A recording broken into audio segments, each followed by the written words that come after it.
eastern Kintaba, where the forest whispers secrets and the night carries footsteps no human makes, lived a young woman named Amina.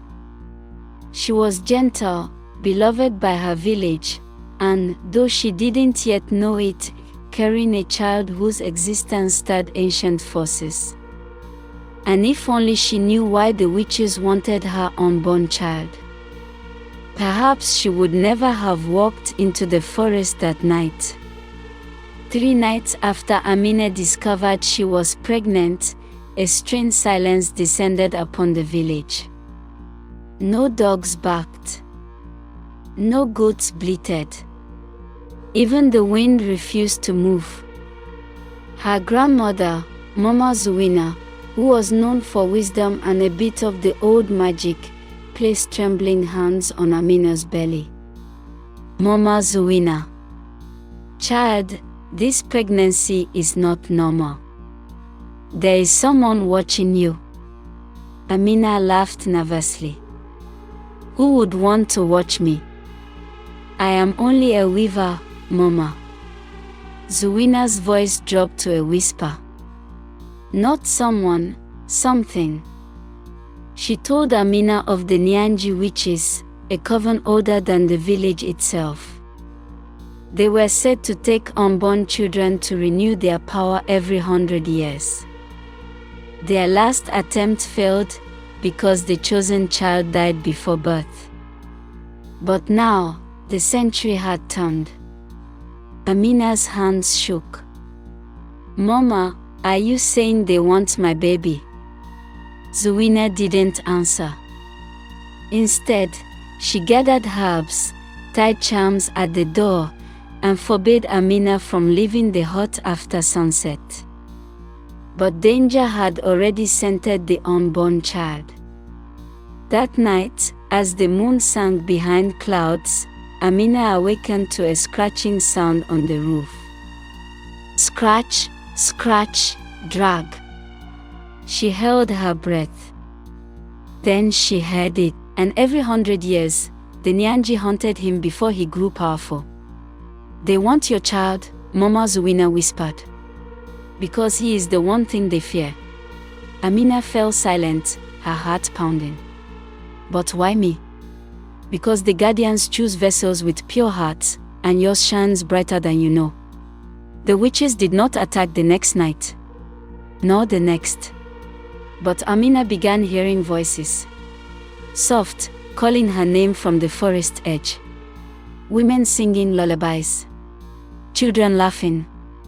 Her late mother humming her favorite tune.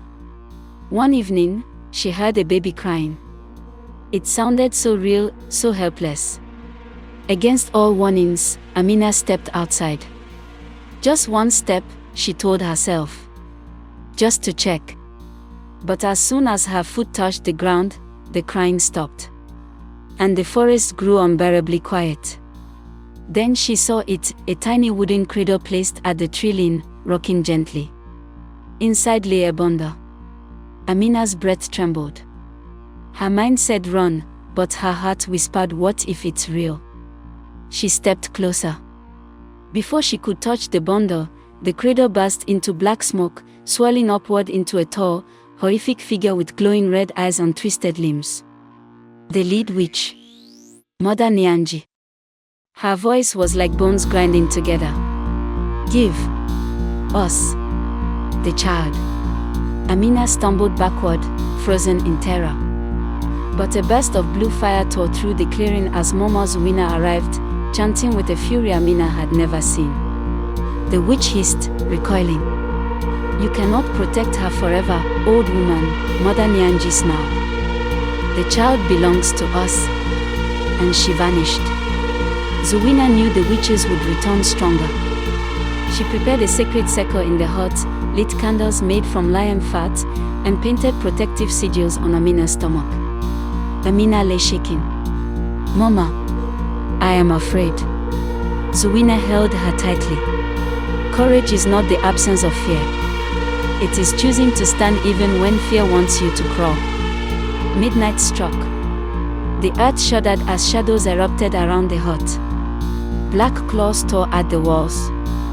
The air filled with whispers, thousands of them, chanting Amina's name. The roof snapped open, and Mother Nyanji descended like a falling shadow, her mouth stretching unnaturally wide. The child is ours. Zuwina screamed incantations, but this time the witches were stronger. The hut shook. Candles flickered out. Charms shattered in bursts of sparks. Shrieked in pain. The unborn guardian was awakening. Light exploded outward, blasting the witches into dust. Mother Nyanji screamed as her body cracked, splintered, and burst into ash. Silence. Amina collapsed into Zuwina's arms, tears streaming down her face. Dawn broke gently over Kintaba. Amina stepped outside, feeling the soft morning breeze. The forest no longer whispered threats. For the first time in a century, the land was peaceful. Zuwina smiled weakly. The witches will not return. Your child has saved us all, even before he was born. Amina looked down at her stomach, her hands resting on the life she carried. If only I had known earlier, she whispered. But now, I am ready.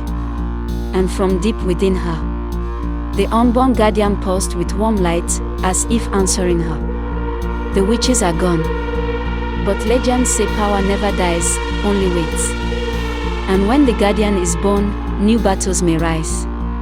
But that is a story for another night.